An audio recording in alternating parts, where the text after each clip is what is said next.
السلام علیکم ورحمۃ اللہ وبرکاتہ۔ آج میں آپ کے سامنے سورہ الفرقان کی آیت نمبر 63 سے لے کر 71 تک، یعنی فرام 63 to 71 کا ترجمہ لے کر حاضر ہوں۔ اس وقت سماعت فرمائیے۔ اعوذ باللہ من الشیطان الرجیم، بسم اللہ الرحمن الرحیم۔ رحمان کے اصلی بندے وہ ہیں جو زمین پر نرم چال چلتے ہیں، اور جاہل ان کے منہ کو آئے تو کہہ دیتے ہیں کہ تم کو سلام ہو۔ جو اپنے رب کے حضور سجدے اور قیام میں راتیں گزارتے ہیں، جو دعائیں کرتے ہیں کہ اے ہمارے رب، جہنم کے عذاب سے ہم کو بچا لے، اس کا عذاب تو جان کو لاگو ہے، وہ تو بڑا ہی برا مستقر اور مقام ہے۔ جو خرچ کرتے ہیں تو نہ فضول خرچی کرتے ہیں نہ بخل، بلکہ ان کا خرچ دونوں انتہاؤں کے درمیان اعتدال پر قائم رہتا ہے۔ اور جو اللہ کے سوا کسی معبود کو نہیں پکارتے، اللہ کی حرام کی ہوئی کسی جان کو ناحق ہلاک نہیں کرتے، اور نہ زنا کے مرتکب ہوتے ہیں۔ یہ کام جو کوئی کرے گا وہ اپنے گناہ کا بدلہ پائے گا۔ قیامت کے روز اس کو مقرر عذاب دیا جائے گا، اور اسی میں ہمیشہ ذلت کے ساتھ پڑا رہے گا، الا یہ کہ کوئی ان گناہوں کے بعد توبہ کر چکا ہو اور ایمان لا کر عمل صالح کرنے لگا ہو۔ ایسے لوگوں کی برائیوں کو اللہ بھلائیوں سے بدل دے گا، اور وہ بڑا غفور رحیم ہے۔ جو شخص توبہ کر کے نیک عملی اختیار کرتا ہے، وہ تو اللہ کی طرف پلٹ آتا ہے جیسا کہ پلٹنے کا حق ہے۔ صدق اللہ العظیم۔ ان آیت میں اللہ تعالیٰ نے اپنے ان اچھے بندوں کا ذکر کیا ہے جو کہ اس کی بتائی ہوئی ہدایت کے پر عمل کرتے ہیں۔ ان کی کچھ خاص باتوں کا، ان کی خاص عادتوں کا ذکر کیا ہے، اصولوں کا ذکر کیا ہے جن پر وہ زندگی میں عامل رہتے ہیں۔ پہلی بات ارشاد فرمائی گئی کہ اللہ تعالیٰ نے ان کو اسلام سے خطاب کیا کہ رحمان کے بندے، یعنی اللہ تعالیٰ کے بندے یا رحمان کے بندے وہ ہیں جو زمین پر نرم چال چلتے ہیں، یعنی ان کی چال اعتدال پسندانہ ہوتی ہے، اکڑ کر غرور کے ساتھ نہیں چلتے، اور یا بالکل ڈھیلی اور نرم چال نہیں چلتے جن سے لگے کہ آدمی مریض ہے، بیمار ہے، کمزور ہے، بلکہ وہ اعتماد کے ساتھ، خود اعتمادی کے ساتھ اور ایسی چال چلتے ہیں جس سے نہ غرور کا اظہار ہو نہ کسی کمزوری کا اظہار ہو، اعتدال کی چال چلتے ہیں۔ پھر دوسری بات ارشاد فرمائی گئی کہ جاہل ان کے منہ کو آئیں تو کہہ دیتے ہیں کہ تم کو سلام ہو۔ یا ان کا ایک اصول یہ بھی ہوتا ہے کہ اگر کوئی جاہل لوگ جہالت پر اتر آئیں اور ان کے ساتھ بدتمیزی کرنے کی کوشش کریں تو وہ ان کو کہہ دیتے ہیں کہ بھائی تم پہ سلام ہو، اور آپ سے مزید ہمیں بات نہیں کرنی، یہ کہہ کر وہ گزر جاتے ہیں۔ مطلب ان کے ساتھ جہالت کے جواب میں جہالت نہیں کرتے، ان سے الجھتے نہیں ہیں۔ پھر ایک اور خاص بات ان کے بارے میں ارشاد فرمائی گئی کہ اپنے رب کے حضور سجدے اور قیام میں راتیں گزارتے ہیں۔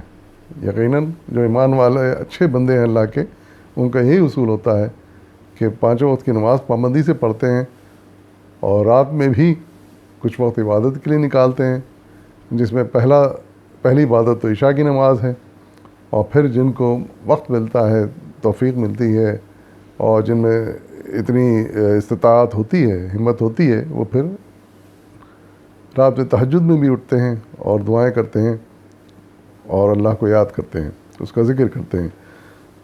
اور دعا میں ان کی جو ہوتی ہے اس میں وہ یہ ہمیشہ طالب رہتے ہیں اس بات کی کہ اللہ سے کہ جو ہے نا وہ اللہ تعالیٰ ہم کو جہنم کے عذاب سے بچا لے، کیونکہ اللہ کے نیک بندے اچھی طرح جانتے ہیں اور سمجھ چکے ہیں کہ اللہ جہنم کتنی بری چیز ہے، اور اللہ کا عذاب وہاں پر کیسا سخت ہوگا۔ تو اس لیے وہ اس سے پناہ مانگتے ہیں ہر دعا میں اپنے۔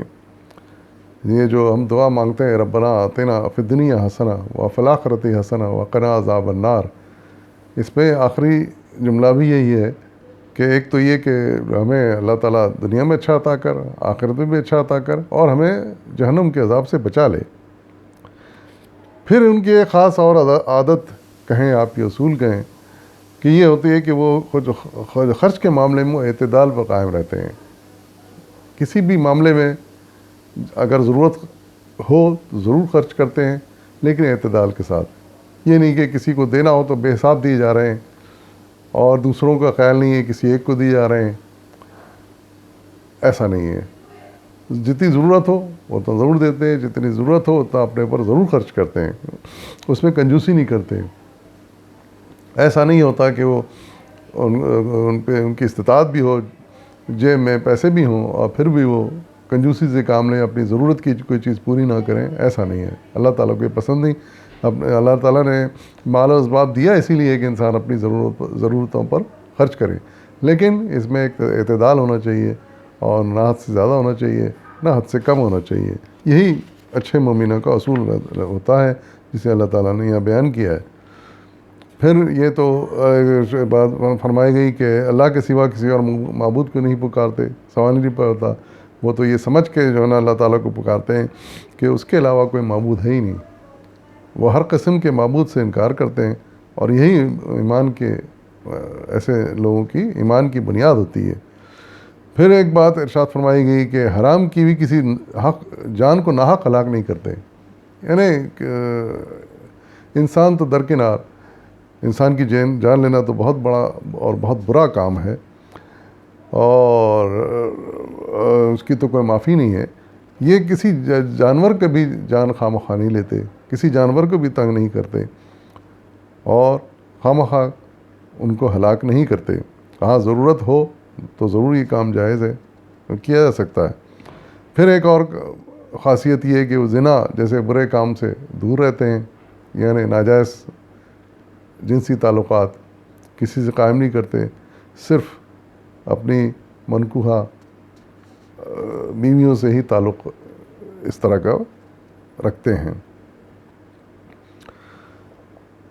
اور اس طرح کے جو برے کام کریں گے، اللہ تعالیٰ ارشاد فرما رہے ہیں کہ وہ ان گناہوں کا بدلہ پائیں گے، اور ان کو دگنا عذاب دیا جائے گا۔ دگنا عذاب اس لیے کہا گیا، ایک تو یہ کہ اللہ کے قانون کو توڑ رہے ہیں، اس کا عذاب تو انہیں ملے گا، لیکن اس برے کام کے نتیجے میں جو دوسروں پر برے اثرات پڑتے ہیں، جو دوسروں کو نقصان ہوتا ہے، مثلا کسی کے ساتھ زنا کیا تو اس کی زندگی جو خراب ہوتی ہے، یا اس کے جو کردار خراب ہوتا ہے، تو اس کا بھی اس کو عذاب دیا جائے گا۔ اس طرح دوہرا عذاب ہو گیا۔ اسی طرح کسی کو قتل کر دیا تو اللہ کے قانون کو اس نے توڑا، ناجائز جان لی کسی کی، پھر اوپر سے یہ کہ اس کے لواحقین جو ہیں، رشتہ دار ہیں، احباب ہیں، ان کی زندگی جو خراب ہوتی ہے، پریشان ہوتی ہے، تو اس کا بھی اس کو عذاب دیا جائے گا۔ اس طرح دگنا عذاب ہو جائے گا اس کا۔ اور پھر وہ اگر شدید ہو، اس کے گناہوں کا حد سے زیادہ بڑھ جائیں، تو پھر وہ ہمیشہ ذلت کے عذاب میں پڑا رہے گا۔ لیکن جو لوگ توبہ کر لیں گے، برائیوں سے، گناہوں سے توبہ کر لیں گے، اور اچھا عمل اختیار کر لیں گے، تو وہی رب کریم نہ صرف یہ کہ ان گناہوں کو معاف کر دے گا، بلکہ ان گناہوں کے بدلے میں نیکیاں عطا کر دے گا۔ یعنی یہ اس کی سخاوت ہے کہ وہ گناہوں کے بدلے میں بھی نیکیاں عطا کر دے گا، یعنی اس میں بھی کوئی نہ کوئی اچھائی کا پہلو دیکھے گا۔ شاید ہماری نیت دیکھے گا کہ ہم بے اختیار ہو کر ہم نے یہ کام کر لیا، یا حالات سے مجبور ہو کر گناہ کر لیا، تو ہمیں معاف کر دے گا، بلکہ اس کو نیکی میں بدل دے گا۔ لیکن شرط یہی ہے کہ وہ آدمی دل سے توبہ کرے اور اللہ کی طرف پلٹ آئے، جیسا کہ پلٹنے کا حق ہے، یعنی سچے دل سے پلٹ آئے، اور وہ تمام گناہ چھوڑ دے جو پہلے کیے تھے، اور اپنی آئندہ زندگی پوری طرح نیکی پر گزارنا شروع کر دے، تو یقیناً اللہ کا حق ادا کر دے گا، اور پھر اللہ تعالیٰ کے اس کی بڑی قدر ہوگی۔ وآخر دعوانا والحمد للہ رب العالمین۔